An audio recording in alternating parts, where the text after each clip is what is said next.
Queridos, Gênesis 19, versículo 26, nos diz, versículo de número 15, melhor dizendo, nos diz: E ao amanhecer, os anjos apertaram com Ló, dizendo: Levanta-te, toma tua mulher e tuas duas filhas, que aqui estão, para que não pereças na injustiça dessa cidade.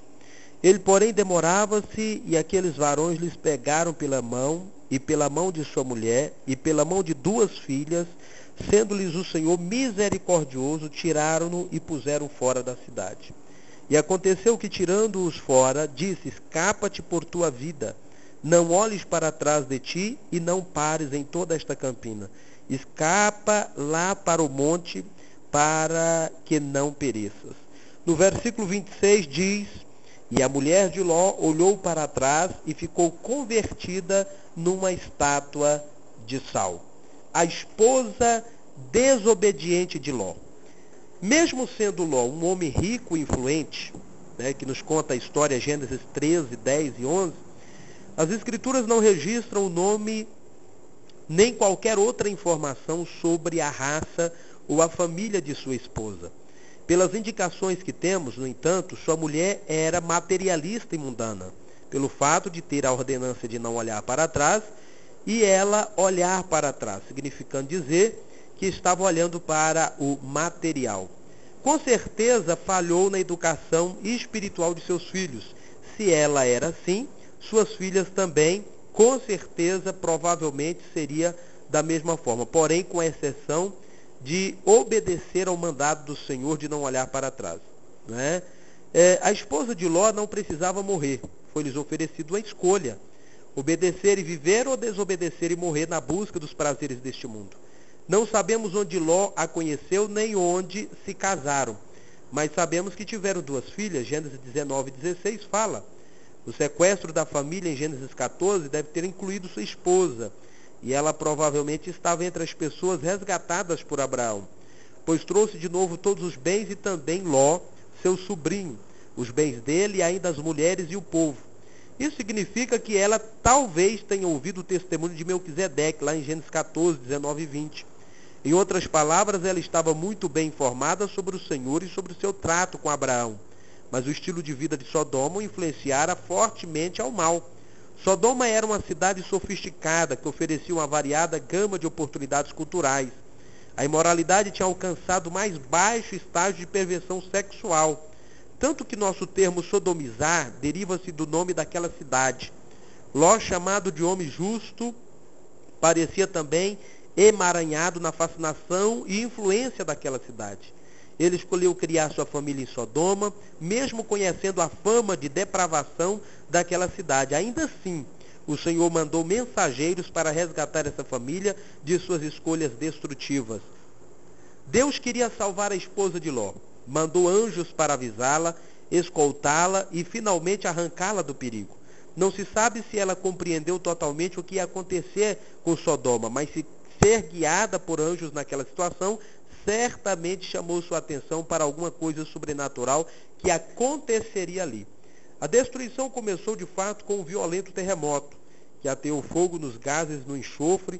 Brasas caíram ao seu redor, mesmo tendo seguido seu marido para fora da cidade.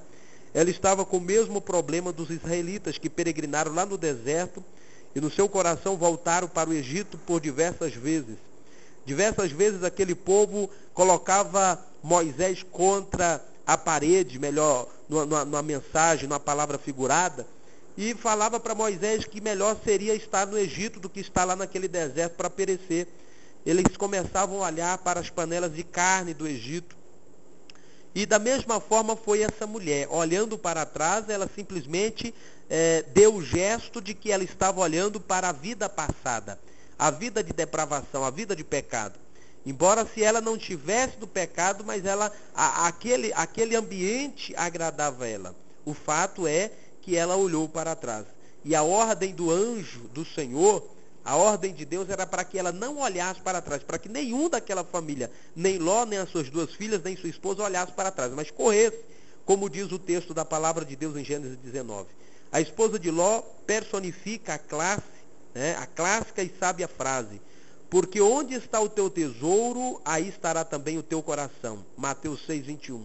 Jesus usou como exemplo para a pessoa que começa no caminho certo, mas olha para trás, porque não está totalmente disposta a desistir de seus velhos caminhos para seguir a Deus em obediência. Nós precisamos, queridos, acima de tudo, esta mulher serve como uma lição para as nossas vidas. Esse episódio serve como uma lição. Nós que colocamos a mão no arado, não podemos olhar para trás.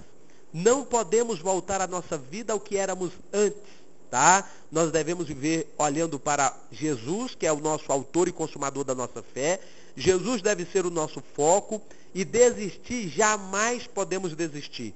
Nós devemos continuar nessa jornada. Os empecilhos, as provas, as tentações, os problemas, há de vir sobre nós para testar a nossa fidelidade a Deus. Mas nós jamais devemos vender a nossa identidade. Jamais devemos nos curvar diante dos pratos oferecidos de lentilha que, humanamente falando, será bom para nós. Mas em Provérbios diz que o seu fim será amargo como fel. Devemos vigiar, viver a nossa vida de vigilância. Para quê? Para não desistirmos desse caminho. Se começamos certos, vamos terminar certos também. Não vamos começar certo e terminar errado. Vamos começar certo e continuar certo nos caminhos do Senhor. A palavra de Deus diz em João 14:6: eu sou o caminho, a verdade e a vida, e ninguém vem ao Pai se não for por mim. Então vamos caminhar nesse caminho, vamos estar em Jesus, não vamos olhar para trás, porque olhar para trás é sinônimo de viver uma vida sem renúncia, é sinônimo de querer voltar ao nosso passado, a vida de depravação que vivíamos antes, a vida irregenerada que vivíamos antes. Vamos olhar para frente, não vamos olhar para o que deixamos atrás. Viver em Cristo é viver uma vida de renúncia. E viver uma vida de renúncia é apenas para aqueles que são nascidos de Deus. Vamos permanecer, meus queridos, e vamos olhar para o Senhor. Deixar todo o embaraço, tudo aquilo que não pertence ao Senhor. E olharmos agora para Cristo, servindo de todo o coração e amando ao Senhor de todo o nosso coração.